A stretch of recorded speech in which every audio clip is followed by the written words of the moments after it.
Hey Mason, what are we doing today? We're at the Harrietta State Fish Hatchery and we are here to clip brown trout to stock in Elk Lake. That's pretty cool. I know. That's pretty cool. Are you excited? Yeah. All right, man, let's go get started. Alright. Why do you clip the fish? So we're clipping the fish for Elk Lake because we want to see what they're doing, how they're behaving.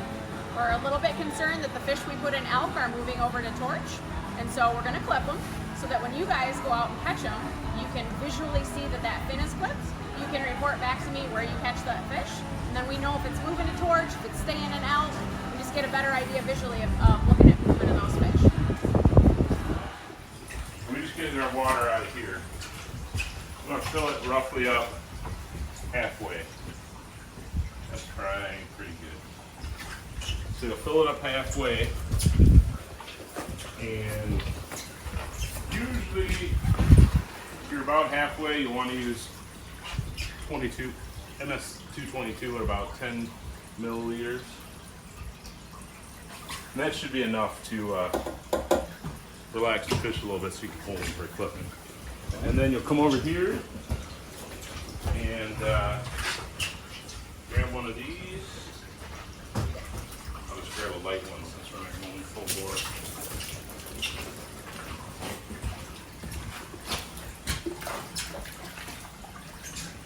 Give them a minute and you'll see they'll start to.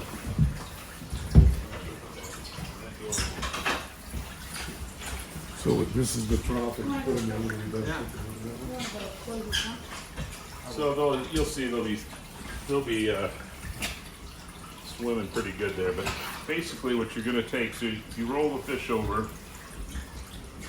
So RV is a ventral fin. I don't know if you know your fins on fish. So these are pec fins, ventral fins, anal fin, caudal fin. You know your fins? Okay, so we're taking an RV today, which is this one right here. Okay, so you just you want to get as close to the base of that fin as you can, otherwise it'll regenerate. So once you get it clipped, then you just put it in the trough, and it'll kind of fight it for a little bit, but yeah. But haven't we any more? We got two there. Okay.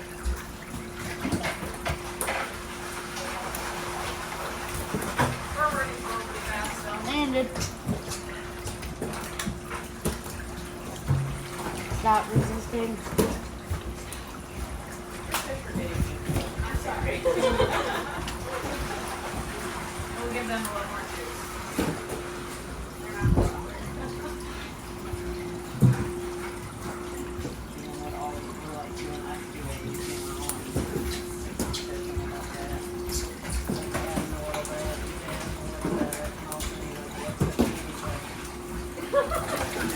Dead.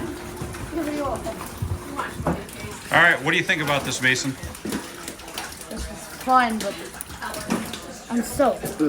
Are you soaked? Let's see. Let's see. Oh yeah. Yep. You're soaked.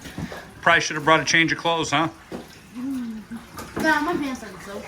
It's not that much. Right back in your underwear, Mason. Oh They're yeah. not soaked that much.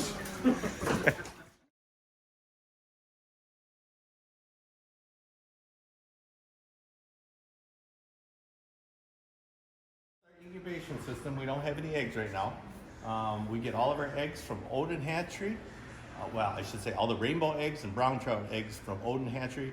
The Atlantic salmon eggs we get from Lake Superior State. Those are the three fish we raise here. What this is just it's a little, I like the little kids, I like to tell them this is the fish hospital. This is where they all get born. So we put the eggs in here. We get them as they're eyed. So they already got the little eyes in the eggs and everything like that. So the water flows down here through the eggs, around this way, goes through the hole, goes to the next one. So it's just like a waterfall right to the, well, as I said, we get them as eyed. So they've already been in an incubation system for about 4 or 5 weeks. So when we get them, they'll in here, and they'll stay here for about another 3-4 weeks. They'll hatch. Then about another 3 weeks, they button up, which I'll use up their yolk sac and everything, and they start getting ready to swim. So that's when we move them from here over to our tanks. So, and it's right here, this is the eye egg, so that's what they look like.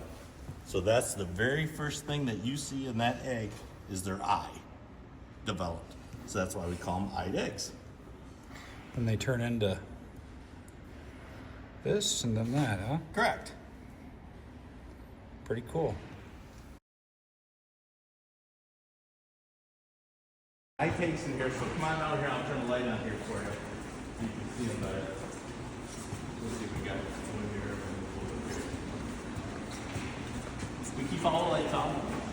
Keeps them kind of stressed out if we, as you can see, give them time, they'll be all at the head of the raceway. Yeah, they'll be in the dark. They'll be in the dark. right? Yep. Yeah. So we feed them inside here every hour between 8 and 4 by hand. Which is a small pelletized food. We feed them every hour inside. How many of these do you think are in here? Pardon me? How many of these do you think are in here? There is approximately 75,000 in there. It's like two. We use everything by weight here. So we weigh everything to get our number of fish. So we'll weigh a small sample, count the number of fish in that net. That gives us a number per kilo, so then we know our weight. And what are these? These right here are wild rose brown trout. Same thing you're clipping outside. Perfect. So these are actually a year younger than what you're doing. So in a year they go from here Yep, to what we were clipping. correct. Wow. So these right here will be planted next spring. So we'll probably be back here next year, skipping a day of school. Correct. To come here and clip some more fish, right? Yeah, and Yep, so these are Atlantics here. These come from Lake Superior State on the St. Mary's River. They hatch all the eggs, or I should say they collect all the eggs for us, and we get them from there. Each one of these is just kind of like a raceway, or I'm sorry, a little river. Water comes in at the head, flows through the fish, then then it goes outside to the fish outside. so how many fish are approximately in this? There is, I gotta look, there's approximately, I think about 80,000 in here. So they'll stay in here until about August. And then by then we'll have everything cleaned up outside and we'll move those from here outside. Then we're starting to get fish for 2026. So we hold them here for 16 months. 16 months. Yep. So And these are, as far as an expense goes, compare this to the browns. for us, it's a little bit, they're more expensive. The only reason we do that is we calculate it based on the rearing space that they occupy. Right. So we have to keep those at lower densities. Give you an example, our raceways outside have 100,000 for wild rose brown trout. We can only put 40,000 for Atlantics in each raceway. So that doubles their cost, basically. They don't eat much food, but just based on space for wages, for electricity, everything, it gets a large amount of numbers because of that, Gotcha. for space-wise. Like I said, they go all crazy. See, then they go in a small little spot. Where, if you turn the light off, watch them, you can see them kind of stop. Wait, And, yeah. and they relax, and they can start to spread out again. That's pretty crazy. Yep. So what's a cool fact about rainbows? Well, the thing that's cool about the rainbow is a lot of people don't know a rainbow and a steelhead is the exact same fish. A lot of people don't know that. You just put a rainbow and a steelhead on the lake or in the river, you can't tell the difference. It's the exact same species, strain, name, everything. They just don't. Well, I shouldn't say strain. It's it's a species of rainbow, but there's a steelhead rainbow and an inland rainbow. We do all inland.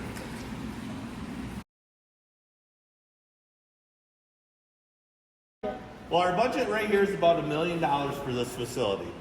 But a lot of people don't understand is 3/4 of our money to run for fish production actually comes from the federal government.